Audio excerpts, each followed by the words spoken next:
Janaki vs. State of Kerala, directed by Praveen Narayanan, starring Suresh Gopi as David Abel Donovan.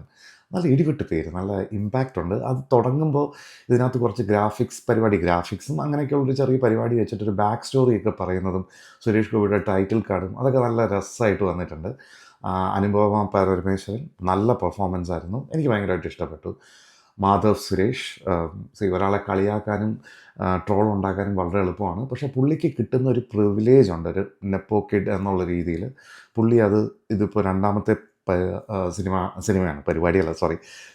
പുള്ളി അത് കുറച്ചുകൂടെ റെസ്പോൺസിബിളായിട്ട് തീർച്ചയായിട്ടും ഏറ്റെടുത്ത് ചെയ്യേണ്ട സമയം അതിക്രമിച്ചിരിക്കുന്നു.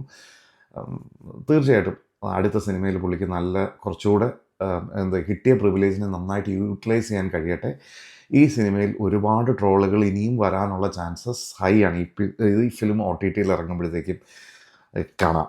അങ്ങനത്തെയുള്ള ചില അഭിനയങ്ങൾ പുള്ളി കാഴ്ചവെച്ചു എന്നാണ് എനിക്ക് തോന്നിയത്. പിന്നെ നല്ല പെർഫോമൻസുകൾ എനിക്ക് തോന്നിയത് ശ്രുതി രാമചന്ദ്രൻ, ശോഭി തിലകൻ, രമേശ് കോട്ടയം. പുള്ളി ഒരു അഡ്വക്കേറ്റായിട്ട് വന്ന് പൊളിച്ചടുക്കിയിട്ടുണ്ട്. സാധാരണ സിനിമകളിലെ അഡ്വക്കേറ്റ്സ് അണ്ണാക്കിൽ പിരിവെട്ടിയിരിക്കുമ്പോൾ രമേശ് കോട്ടയത്തിൻ്റെ സെക്കൻഡ് ഹാഫിന് ശേഷം വരുന്ന ക്യാരക്ടർ നന്നായിട്ടുണ്ട്. Axar Ali, you are getting the man.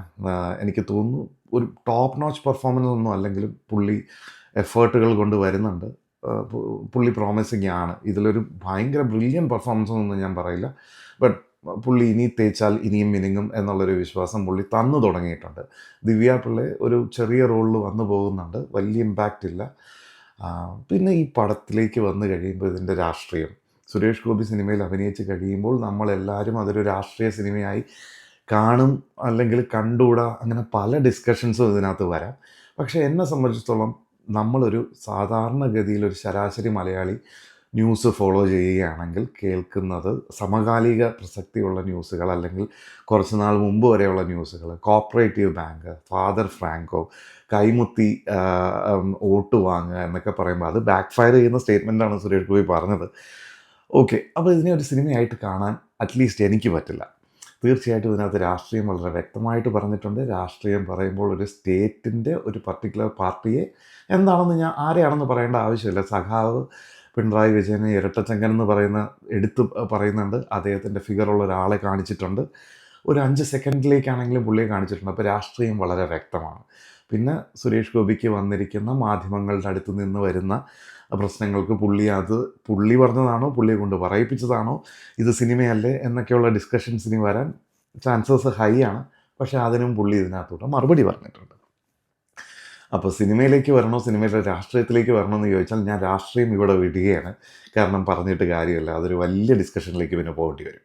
Cinema as A whole എടുക്കുകയാണെങ്കിൽ ഒരു വൺ ടൈം വാച്ച്. ഡെഫിനറ്റ്ലി ഒരു സുരേഷ് ഗോപി ഫാനാണെങ്കിൽ പുള്ളിക്ക് വേണ്ടി ടൈലർ മെയ്ഡായിട്ട് എഴുതിയ ഡയലോഗുകൾ, പുള്ളിക്ക് പെർഫോം ചെയ്യാൻ വേണ്ടിയിട്ട് ഏതൊരു രാഷ്ട്രീയത്തിലുള്ള ആൾക്കാരെ കൊണ്ടുവന്ന് മുമ്പിൽ നിർത്തുമ്പോൾ പുള്ളിയുടെ ഒരു നെടുനീളൻ ഡയലോഗ് ഡെലിവറി ഉണ്ടല്ലോ, എല്ലാവരുടെ ഹിസ്റ്ററിയും തപ്പിയെടുത്ത് പഴയ ലേലം, FIR, ആ ലെവലിലുള്ള ഡയലോഗുകൾ പുള്ളി ഇതിനകത്ത് ഇപ്പോഴും നമുക്കൊരു ക്രിഞ്ച് ഫീലില്ലാതെ നല്ല രസമായിട്ട് അവതരിപ്പിച്ച് വെച്ചിട്ടുണ്ട്. പക്ഷേ പുള്ളി വാദിക്കും വേണ്ടി വാദിക്കും, പ്രതിക്കും വേണ്ടി വാദിക്കും, പുള്ളി തന്നെ പോലീസിൻ്റെ പണിയെടുക്കും. ആ ഒരു ഫോർമാറ്റിൻ്റെ കാലഘട്ടം കഴിഞ്ഞു. അതിനി ചെയ്യാനാണ് ഒരു നായകൻ ഒരു രക്ഷകനായിട്ട് വന്ന് ഓൾ ഇൻ ഓൾ ആയിട്ട് ചെയ്ത് നിൽക്കാനാണെങ്കിൽ അതിനി എറിക്കുമെന്ന് എനിക്ക് തോന്നുന്നില്ല. അതിൻ്റേതായിട്ടുള്ള കല്ലുകടി നല്ല രീതിയിൽ ഉടനീളം ഈ സിനിമയിൽ കാണാനുണ്ട്.